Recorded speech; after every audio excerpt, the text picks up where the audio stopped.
सुन के अचरज लागत बा। अरे पावई ना था कोई तोहरे बिना नाथ, पावे न था कोई तोहरे बिना नाथ, क्यों तोहके देखी गुना गावत बा।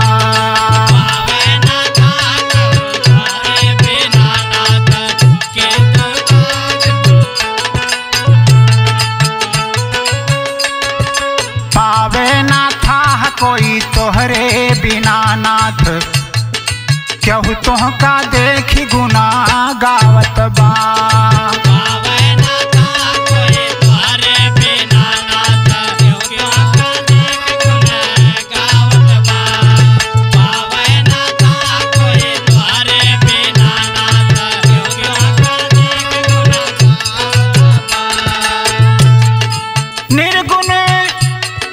निर्गुण सुरतिया छुपवला तू आपन, निर्गुण सुरतिया छुपवला तू आपन, सरगुण ही पर्दे पे आवत बा।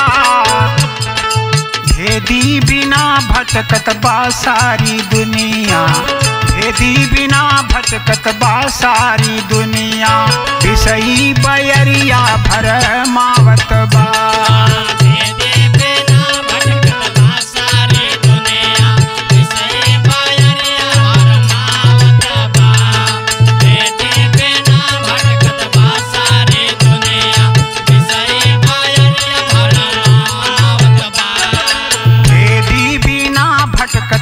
सारी दुनिया विषयी बयरिया भरमावत बा।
पलछिन में रमता राम लखा के, पलछिन में रमता राम लखा के, सबही के गले से लगावत बा।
प्यार न मरता का पठवा पढ़ा के, प्यार न मरता का पठवा पढ़ा के, बनरसी भरम सब मिटावत बा।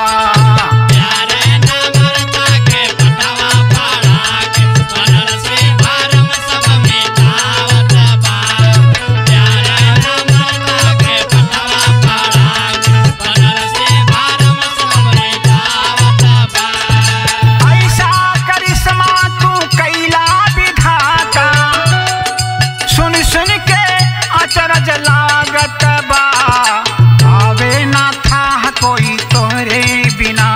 नाथ पावे ना था कोई तोहरे बिना नाथ क्यों तोहका देखी गुना